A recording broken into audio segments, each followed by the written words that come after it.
மகாபெரிவாச்சரணம்.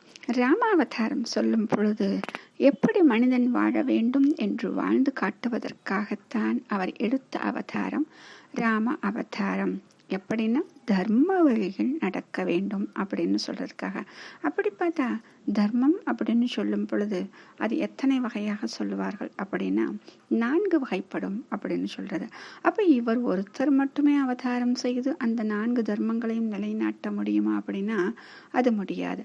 அப்ப அதற்காகத்தான் தசரதனுக்கு 4 குழந்தைகள், அவருக்கு 4 பிள்ளைகள் பிறந்தன அப்படின்னு சொல்றாங்க. அப்ப இதுல எப்படி இந்த 4 தர்மம் அப்படின்னு சொல்றோம் அப்படின்னா முதல்ல சாமானிய தர்மம் அப்படின்னு சொல்றது. இந்த சாமானிய தர்மம் அப்படிங்கிறது இப்ப நம்மளை போல் இருக்கக்கூடிய சாமானிய மக்கள் பிள்ளைகள் பெற்றோரிடம் எப்படி நடந்து கொள்ள வேண்டும். அப்ப ராமர் வாழ்ந்து காண்பித்தார். சீடன் குருவிடம் எப்படி நடந்து கொள்ள வேண்டும் அதையும் நமக்கு ராமன் வாழ்ந்து காண்பித்தார்.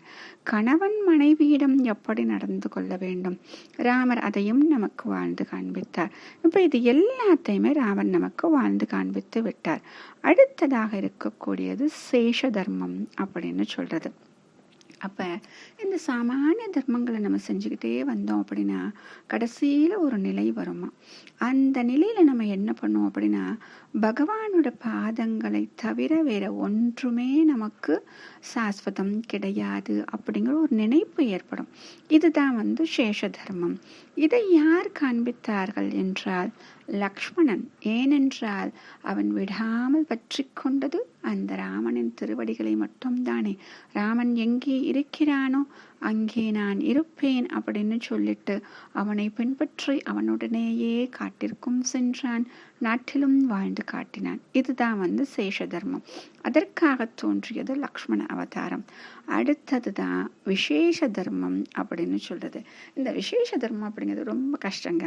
என்ன அப்படின்னா தூரத்தில் இருந்து கொண்டே எப்பொழுதும் பகவானின் சிந்தனையாக இருக்கிறது.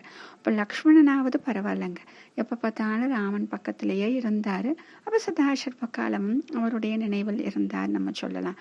ஆனா தூரத்தில் இருந்து கொண்டு பகவானின் சிந்தனை இப்ப நம்மளை போல இருக்கிறது. எப்பவும் நம்ம எப்படி இருக்கணும் அப்படின்னா இந்த மாயை உலகத்தான் நம்ம இருக்க போறோம்.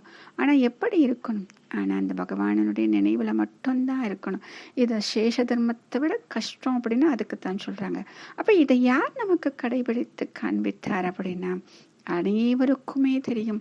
அந்த ராவணின் திருவடிகளே அந்த பாதுகையை மட்டும் கொண்டு வந்து வாழ்க்கையாக நடத்தினான் இல்லையா அந்த பரதன்.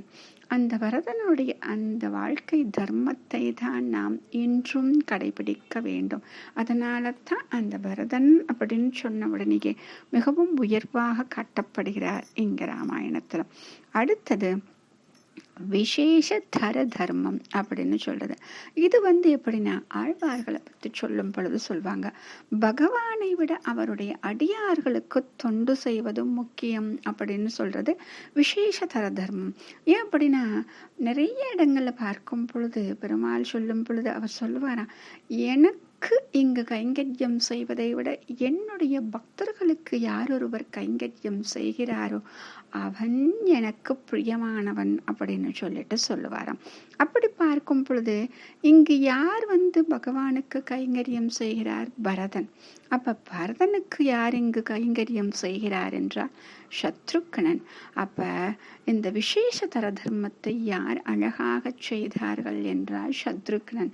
இப்ப நம்ம பார்த்தோம் அப்படின்னா நம்மால் இந்த சரணாகதி அப்படின்னு சொல்லிக்கொண்டு சதாசர்வ காலமும் பகவானை நினைத்து கொண்டு இருக்க முடியவில்லை தெரியுது.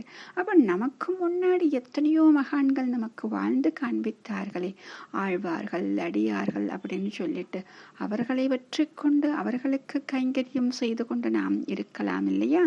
அப்படி செய்தால் நாம் இந்த சம்சார சாகரத்திலிருந்து கரையேறி விடலாம்.